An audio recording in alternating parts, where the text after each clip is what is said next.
Baik, perkenalkan nama saya Yutrisna Bobo, Prodi PGST Fakultas Pendidikan Universitas Citra Bangsa Kupang. Di sini saya akan menjelaskan tentang model pembelajaran. Yang pertama, problem-based learning. Yang kedua, cooperative learning. Yang ketiga, project-based learning. Yang keempat, inquiry. Dan yang kelima, discovery. Baik, model pembelajaran yang pertama yaitu problem-based learning. Problem-based learning atau PBL merupakan model kurikulum yang berhubungan dengan masalah dunia nyata siswa. Masalah yang diseleksi mempunyai dua karakteristik penting. Pertama, masalah harus autentik yang berhubungan dengan konteks sosial siswa. Kedua, masalah harus berakar pada materi subjek dari kurikulum. Terdapat 3 ciri utama dari model problem-based learning atau PBL. Pertama, problem-based learning merupakan rangkaian aktivitas pembelajaran. Artinya dalam implementasi PBL, ada sejumlah kegiatan yang harus dilakukan siswa. Siswa tidak hanya mendengar, mencatat, kemudian menghafal materi pelajaran, tetapi melalui model pembelajaran based learning, siswa menjadi aktif berpikir, berkomunikasi, mencari dan mengelola data, dan akhirnya membuat kesimpulan. Kedua aktivitas pembelajaran diarahkan untuk menyelesaikan masalah problem-based learning ini, menempatkan masalah sebagai kata kunci dari proses pembelajaran. Artinya, tanpa masalah pembelajaran tidak akan mungkin bisa berlangsung. Ketiga, pemecahan masalah menggunakan pendekatan berpikir secara ilmiah. Langkah-langkah model problem-based learning. Yang pertama, orientasi siswa pada masalah. Guru menjelaskan tujuan pembelajaran, menjelaskan perlengkapan penting yang dibutuhkan, memotivasi siswa terlibat pada aktivitas pemecahan masalah yang dipilihnya. Yang kedua, mengorganisasi siswa untuk belajar. Guru membantu siswa mendefinisikan dan mengordinasikan tugas belajar yang berhubungan dengan masalah tersebut. Kemudian ada beberapa tujuan model problem-based learning. Yang pertama, untuk mendorong kerjasama penyelesaian tugas antara siswa. Yang kedua, memiliki elemen-elemen belajar mengajar sehingga mendorong tingkah laku pengamatan siswa dan dialog dengan lainnya. Yang ketiga, melibatkan siswa dan menyelidiki pilihan sendiri yang memungkinkan mereka memahami dan menjelaskan fenomena dunia nyata. Yang keempat, melibatkan ranah kognitif, afektif, dan psikomotorik pada siswa secara seimbang sehingga hasilnya bisa lebih lama diingat oleh siswa. Yang kelima, dapat membangun optimisme siswa bahwa masalah adalah sesuatu yang menarik untuk dipecahkan, bukan sesuatu yang harus dihindari. Kemudian ada beberapa kelemahan dan kekurangan dari model problem-based learning. Yang pertama, siswa lebih memahami konsep yang diajarkan sebab mereka sendiri yang menemukan konsep tersebut. Yang kedua, melibatkan secara aktif, memecahkan masalah dan menuntut keterampilan berpikir siswa yang lebih tinggi. Yang ketiga, pengetahuan tertanam berdasarkan skemata yang dimiliki oleh siswa sehingga pembelajaran lebih bermakna. Yang keempat, siswa dapat merasakan manfaat dari pembelajaran sebab masalah-masalah yang diselesaikan langsung dikaitkan dengan kehidupan nyata. Hal ini dapat meningkatkan motivasi dan ketertarikan siswa terhadap bahan yang dipelajari. Yang kelima, menjadikan siswa lebih mandiri dan dewasa, mampu memberi aspirasi dan menerima pendapat dari orang lain. Menanamkan sikap sosial yang positif di antara siswa. Yang keenam, pengkondisian siswa dalam belajar kelompok yang saling berinteraksi terhadap pembelajaran dan temannya sehingga mencapai ketuntasan siswa dapat diterapkan. Selain itu, problem-based learning diyakini pula dapat menumbuh kembangkan kemampuan kreatif siswa, baik secara individual maupun secara berkelompok. Kemudian, ada kekurangan model problem-based learning. Selain memiliki kelebihan, problem-based learning juga memiliki kekurangan. Di antaranya persiapan pembelajaran, alat, problem, dan konsep yang kompleks, sulitnya mencari permasalahan yang relevan, sering terjadi miskonsepsi, dan memerlukan waktu yang cukup panjang. Ke model pembelajaran yang kedua, yaitu comparative learning. Pengertian dari comparative learning: kooperatif berasal dari kata kooperatif yang berartinya mengerjakan sesuatu secara bersama-sama dengan saling membantu satu sama lainnya sebagai satu kelompok atau satu tim. Pembelajaran kooperatif atau cooperative learning adalah suatu metode pembelajaran atau strategi dalam belajar dan mengajar yang menekankan pada sikap atau perilaku bersama dalam bekerja. Dengan kata lain, pembelajaran dilakukan dengan membuat sejumlah kelompok dengan jumlah peserta didik 2-5 anak yang bertujuan untuk saling memotivasi antara anggota untuk saling membantu agar tujuan dapat tercapai secara maksimal.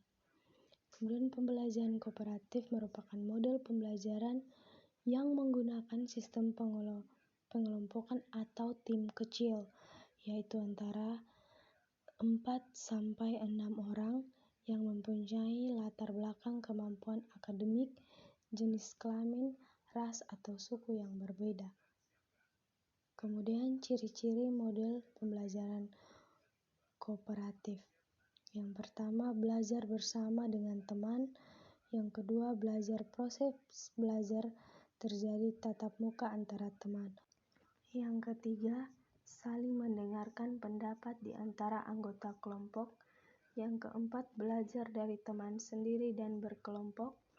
Yang kelima, belajar dalam kelompok kecil. Yang keenam, produktif berbicara atau saling mengemukakan pendapat. Yang ketujuh, keputusan tergantung pada siswa sendiri. Yang kedelapan, siswa aktif. Berikut tujuan pembelajaran kooperatif. Yang pertama, tujuan pembelajaran kooperatif berbeda dengan sekelompok tradisional yang menerapkan sistem kompetisi, di mana keberhasilan individu diorientasikan pada kegagalan orang lain. Sedangkan tujuan dari pembelajaran kooperatif adalah menciptakan situasi di mana keberhasilan individu ditentukan atau dipengaruhi oleh keberhasilan kelompok. Yang kedua, memandang bahwa pembelajaran kooperatif secara sadar menciptakan interaksi yang silih asa, sehingga sumber belajar peserta didik bukan hanya guru dan buku ajar, tetapi juga sesama peserta didik. Yang ketiga, model pembelajaran kooperatif dikembangkan untuk mencapai 3 tujuan pembelajaran penting, yaitu A. Meningkatkan hasil akademik dengan meningkatkan kinerja siswa dan tugas-tugas akademiknya. Siswa yang lebih mampu akan menjadi narasumber bagi siswa yang kurang mampu, yang memiliki orientasi dan bahasa yang sama. B. Memberi peluang agar siswa dapat menerima teman-teman yang mempunyai berbagai perbedaan latar belakang. Perbedaan itu tersebut antara lain perbedaan suku, agama, kemampuan akademik, dan tingkat sosial. C. Mengembangkan keterampilan sosial siswa. Keterampilan sosial siswa yang dimaksud antara lain berbagi tugas, aktif bertanya, mengemukakan pendapat, dan lain sebagainya. Model pembelajaran yang ketiga, Project-based learning. Pembelajaran berbasis proyek memberikan kesempatan untuk memperluas pengetahuan dan pengembangan keterampilan melalui pemecahan masalah dan investigasi. Pada PJBL, peserta course dapat mempraktikkan pengambilan keputusan berdasarkan masalah dari kehidupan nyata. Peserta course juga dapat mengembangkan keterampilan berpikir kritis, lalu mengaplikasikan pengetahuan untuk membuat sebuah proyek yang akan memecahkan masalah yang disajikan. Peserta course dapat memperoleh pengalaman yang tak ternilai dengan melakukan dan berpartisipasi aktif dalam proses pembelajaran dibandingkan hanya membaca informasi yang disajikan pada course lalu mengikuti tes di akhir course pada learning. Kemudian karakteristik project-based learning. Yang pertama, masalah, tantangan, dan pertanyaan. Inti dari pembelajaran berbasis proyek adalah pertanyaan tentang dan masalah. Masalah yang diberikan harus bersifat menantang. Yang kedua, kemampuan, pengetahuan, dan pemahaman. Pada setiap proyek yang diintegrasikan ke dalam e-learning course, harus dipusatkan pada tujuan pembelajaran dan keterampilan yang harus dikembangkan. Yang ketiga, otentik dan relevan. Proyek yang dikerjakan tersebut harus mencakup masalah atau pernyataan yang berasal dunia nyata dan relevan, lalu bisa mengatasi masalah tertentu yang mungkin dimiliki. Yang ketiga, otentik dan relevan. Proyek yang dikerjakan tersebut harus mencakup masalah atau pertanyaan yang berasal dunia nyata dan relevan, lalu bisa mengatasi masalah tertentu yang mungkin dimiliki. Yang keempat, feedback. Peserta course harus dapat memberikan dan menerima umpan balik. Hal itu berguna untuk mengembangkan pengetahuan mereka dan bagaimana mempresentasikan temuan dari permasalahan. Yang kelima, pembelajaran berbasis proyek. Project-based learning atau PBL adalah metode pembelajaran yang menggunakan proyek kegiatan sebagai media. Peserta didik melakukan eksplorasi, penilaian, interpretasi, sintesis, dan informasi untuk menghasilkan berbagai bentuk hasil belajar. Kemudian metode pembelajaran berikut, pembelajaran inquiry.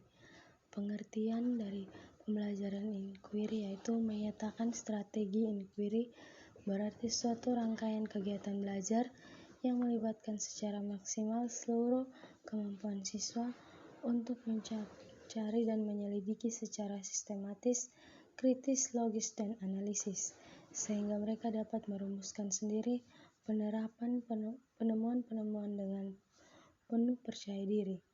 Keterampilan yang diperoleh siswa diharapkan bukan hasil mengingat seperangkat fakta, melainkan hasil dalam menemukan sendiri. Yang pertama, pembelajaran inquiry menemukan kepada aktivitas siswa secara maksimal untuk mencapai dan menemukan. Kedua, seluruh aktivitas yang dilakukan siswa diarahkan untuk mencari dan menemukan jawaban sendiri dari sesuatu yang dipertanyakan, sehingga disarankan untuk dapat menumbuhkan sikap percaya diri. Yang ketiga, tujuan dari pembelajaran inquiry yaitu mengembangkan kemampuan berpikir secara sistematis, ilmiah dan kritis, atau mengembangkan kemampuan intelektual sebagai bagian dari proses mental. Kemudian ada beberapa kelebihan dan kekurangan dari pembelajaran inquiry. Kelebihan yang pertama, pembelajaran ini merupakan pembelajaran yang menemukan kepada pengembangan aspek kognitif, afektif, dan psikomotor secara seimbang, sehingga pembelajaran melalui pembelajaran ini dianggap jauh lebih bermakna. Yang kedua, pembelajaran ini dapat memberikan ruang kepada siswa untuk belajar sesuai dengan gaya mereka. Yang ketiga, pembelajaran ini merupakan strategi yang dianggap sesuai dengan perkembangan psikologi belajar modern yang menganggap belajar adalah proses perubahan tingkah laku berkat adanya pengalaman. Yang keempat, keuntungan lain yaitu dapat melayani kebutuhan siswa yang memiliki kebutuhan di atas rata-rata. Artinya, siswa yang memiliki kemampuan belajar bagus tidak akan terhambat oleh siswa yang lemah dalam belajar. Kemudian, kekurangan dari model pembelajaran inquiry yaitu yang pertama, sulit mengontrol kegiatan dan keberhasilan siswa. Yang kedua, sulit dalam merancang pembelajaran oleh karena terbentuk dengan kebiasaan siswa dalam belajar. Yang ketiga, kadang-kadang dalam mengimplementasinya memerlukan waktu yang panjang sehingga sering guru sulit menyesuaikan dengan waktu yang telah ditentukan. Yang keempat, selama kriteria keberhasilan belajar ditentukan oleh kemampuan siswa menguasai materi belajar, maka strategi ini tampaknya akan sulit diimplementasikan. Berikut langkah-langkah model pembelajaran inquiry. Yang pertama, langkah-langkah kegiatan inquiry adalah sebagai berikut: merumuskan masalah, mengamati atau melakukan observasi, menganalisis dan menyajikan hasil dalam tulisan, gambar, laporan, bagan, tabel, dan karya lainnya. Keempat, mengomunikasikan atau menyajikan hasil karya pada pembaca, teman sekelas, guru, audiens yang lainnya. Kemudian metode pembelajaran yang kelima atau yang terakhir, pembelajaran discovery. Pengertian discovery learning. Discovery learning adalah model pembelajaran yang mengarahkan peserta didik untuk menentukan sendiri pengetahuan yang lain disampaikan dalam pembelajaran. Penjelasan tersebut senada dengan pendapat Hanafiah yang menyatakan bahwa model pembelajaran discovery learning adalah rangkaian kegiatan pembelajaran yang melibatkan secara maksimal seluruh kemampuan peserta didik untuk mencari dan menyelidiki secara sistematis, kritis, dan logis sehingga mereka dapat menemukan sendiri pengetahuan, sikap, dan keterampilan sebagai wujud adanya perubahan perilaku. Langkah-langkah model pembelajaran discovery learning. Yang pertama, simulation atau stimulus. Memulai kegiatan proses mengajar belajar dan dengan mengajukan pertanyaan, anjuran membaca buku dan aktivitas belajar lainnya yang mengarah pada persiapan pemecahan masalah. Yang kedua, problem statement atau pernyataan atau identifikasi masalah, yakni memberi kesempatan kepada siswa untuk mengidentifikasikan sebanyak mungkin agenda-agenda masalah yang relevan dengan bahan pelajaran, kemudian salah satunya dipilih dan dirumuskan dalam bentuk biotesis. Yang ketiga, data collection atau pengumpulan data. Memberi kesempatan kepada para siswa untuk mengumpulkan informasi sebanyak-banyaknya yang relevan untuk membuktikan benar atau tidaknya hipotesis. Keempat, data projection atau pengelolaan data. Mengelola data dan informasi yang telah diperoleh para siswa melalui wawancara, observasi, dan sebagainya lalu ditafsirkan. Yang kelima, verification atau pembuktian, yakni melakukan pemeriksaan secara cermat untuk membuktikan benar atau tidaknya hipotesis yang diberikan tadi dihubungkan dengan hasil data projection. Yang keenam, generalization atau generalisasi. Menarik sebuah simpul yang dapat dijadikan prinsip umum dan berlaku untuk semua kejadian atau masalah yang sama dengan memperhatikan hasil verifikasi. Kemudian kelebihan dan kekurangan model pembelajaran discovery learning. Yang pertama, kelebihannya membantu peserta didik untuk mengembangkan kesiapan serta menguasai keterampilan dalam proses kognitif. Yang kedua, peserta didik memperoleh pengetahuan secara individual sehingga dapat mengerti dan mengendalikan dalam pikirannya. Yang ketiga, dapat membuktikan motivasi dan gairah belajar peserta didik untuk belajar lebih giat lagi. Yang keempat, memberikan peluang untuk berkembang dan mau sesuai dengan kemampuan dan minat masing-masing. Kelima, memperkuat dan menambah kepercayaan pada diri sendiri dengan proses menemukan sendiri karena pembelajaran berpusat pada peserta didik dengan peran guru yang sangat terbatas. Sementara itu, kelebihan model Discovery Learning. Yang pertama, siswa harus memiliki kesiapan dan kematangan mental. Siswa harus berani dan berkeinginan untuk mengetahui keadaan sekitarnya dengan baik. Terkadang terhitung sangat sulit untuk mewujudkannya. Yang kedua, dalam keadaan di kelas gemuk atau yang memiliki jumlah siswa terlalu banyak, maka metode ini tidak akan mencapai hasil yang memuaskan.